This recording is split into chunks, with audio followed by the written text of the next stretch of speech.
Assalamualaikum, my name is Anisa from 66. Today the topic of our project presentation is characteristics of MPN transistor.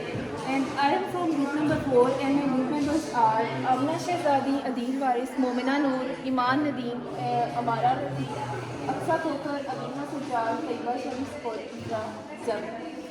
Basically transistor एक ऐसी device होती है जो हमारे पास voltage और current इनको एम्पलीफाई करने के लिए, इनको कंट्रोल करने के लिए यूज होती है। उसके बाद ये जो सिग्नल्स हम लोग जनरेट करते हैं इनको जनरेट करने के लिए भी एनपीएन ट्रांजिस्टर यूज होते हैं। ये ज़रूरी नहीं एनपीएन ट्रांजिस्टर हम लोग यूज़ करें। एनपीएन ट्रांजिस्टर बेसिकली ट्रांजिस्टर की एक टाइप है। दो टाइप के हमारे पास ट्रांजिस्टर होते हैं, एक होते हैं बाइपोलर जंक्शन ट्रांजिस्टर और फील्ड इफेक्ट ट्रांजिस्टर।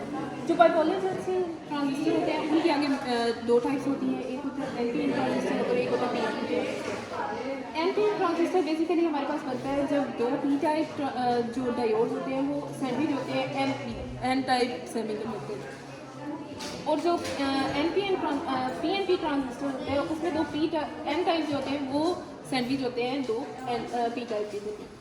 अब बेसिकली हम लोग देख लेते हैं हमारा सर्किट बेसिकली हम लोगों ने स्टडी करनी है कैरेक्टरिस्टिक्स ऑफ एनपीएन ट्रांजिस्टर। उसके लिए सबसे पहले हम लोग इसको पावर सप्लाई करेंगे इसको।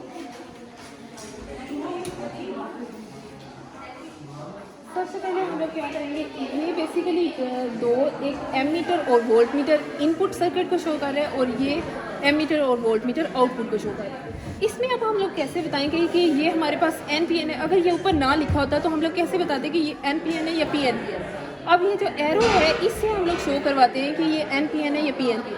ये एरो बेसिकली शो करता है पॉजिटिव टू नेगेटिव डायरेक्शन। अगर ये पी है पॉजिटिव है और ये एन है तो ये हमारे पास दूसरी साइड भी नेगेटिव एन ही होगी, यानी एन पी एन। ये इसके एरो से हम लोग शो करते हैं। अगर ये इसका एरो इनवर्ड होता तो पॉजिटिव ये डायरेक्शन थी, पॉजिटिव ये थी और नेगेटिव ये थी, तो हम लोग ये कह सकते थे ये पी एन पी ट्रांजिस्टर है।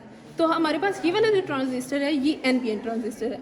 सबसे पहले हम लोग क्या करेंगे, इसके इनपुट करैक्टरिस्टिक्स फाइंड करने के लिए हम लोग आउटपुट की जो वोल्टेज है उसकी एक वैल्यू को कांस्टेंट कर लेंगे।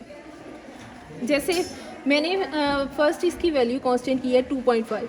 अब ये जो वैल्यूज़ हैं ये माइक्रो एम्पेयर में है, ये मिली वोल्ट में है और ये वोल्ट में है और ये मिली एम्पेयर में। इसकी रीडिंग्स हम लोग कैसे लेंगे, ये 0 से 50 तक, मतलब ये इसकी जो स्मॉल रीडिंग है ये किसको शो करेगी। हम लोग ये जो एक रीडिंग है 50 इसको डिवाइड करेंगे ये नंबर ऑफ़ स्मॉल रीडिंग्स को जो ये दरमियान में है।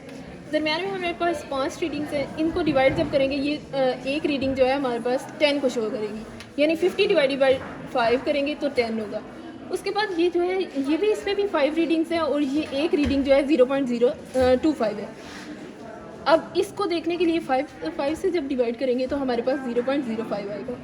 उसके बाद जो ये एमीटर है ना इसमें भी 0 से 5 तक रीडिंग्स हैं। जब इसको डिवाइड करेंगे 5 से ये 1, मतलब इसकी स्मॉल एक रीडिंग जो है वो 1 को शो करेगी।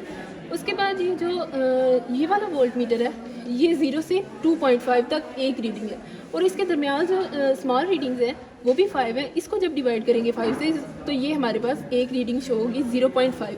ये 0.05 थी और ये 0.5 है। अब यहाँ से हम लोग ने एक वैल्यू कांस्टेंट की है 2.5 वोल्ट। यहाँ से हम लोग देखेंगे कि जब ये एक स्मॉल रीडिंग हम लोगों ने, मतलब एक स्मॉल चेंज जब हम लोगों ने वोल्ट पे इसकी वोल्टेज में लाया तो ये 0.05 पे हमारे पास इसने कोई इतना खास शो नहीं करवाया, वो भी 0 ही था। अब जब हम थोड़ा सा और चेंज करवाएंगे तो इसकी वैल्यू आहिस्ता आहिस्ता से चेंज हो रही है। जब ये 0.2 पे गया तो इसने 1 वाली रीडिंग शो करवाई। अब जब और इंक्रीज़ करेंगे तो ये थोड़ा सा और इंक्रीज़ हुआ है, लेकिन एक टाइम ऐसा आएगा कि जब हम लोग और इंक्रीज़ करेंगे तो इसकी वैल्यू कांस्टेंट हो जाएगी। फिलहाल वो इसकी हीटअप जब हो जाते हैं ना तो इसकी रीडिंग्स ठीक से नहीं आती, लेकिन जब हम लोग एक दफ़ा इसकी वैल्यूज़ को चेंज कर रहे होते हैं ना एक ख़ास वैल्यू तक तो कांस्टेंट वैल्यू आती है, लेकिन जब हम लोग इसको दोबारा से इंक्रीज़ करते हैं तो वो वैल्यू कांस्टेंट हो जाती है। जैसे अगर यहाँ से हम लोग इसको इंक्रीज़ करते हैं 5, दोबारा से यहाँ से रीडिंग्स लेंगे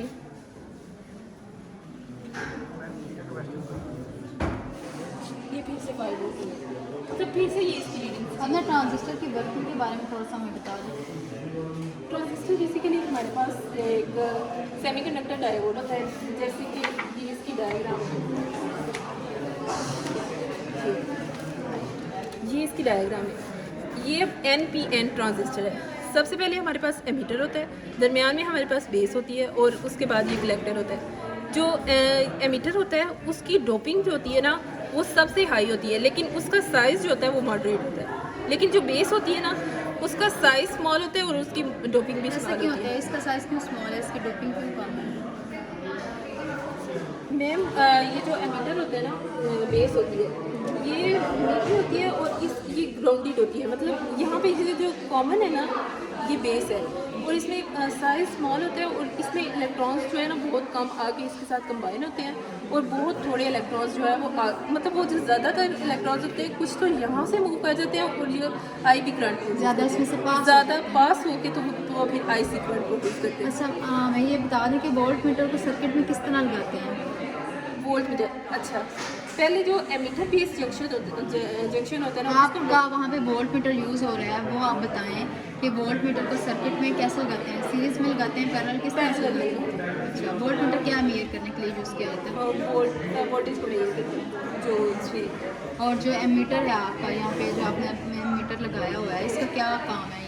ये करंट मेजर करने के लिए बेसिकली इसकी इनपुट आउटपुट कैरेक्टरिस्टिक्स से, मतलब ये जो वोल्ट मीटर एमीटर है ना दोनों इसकी जो कैरेक्टरिस्टिक्स होती हैं, कैरेक्टरिस्टिक ग्राफ जो होते हैं कौन सा बिहेवियर ये जो होता है करंट तो आप गैल्वानोमीटर से भी चेक कर सकते हैं, तो आप एमीटर क्यों यूज़ करते हैं? गैल्वानोमीटर बेसिकली हमारे पास जो करंट की वैल्यू को डिटेक्ट करता है वो एग्जैक्टली मेजर नहीं करता कि कितनी वैल्यू आई है, तो ये जो एमीटर होता है वो ये एग्जैक्ट वैल्यू हमें बताता है कि कितनी वैल्यू है। कोई ऐसा मीटर है जिससे आप सारी चीज़ों की वैल्यू फाइंड कर सकते हैं? मल्टीमीटर।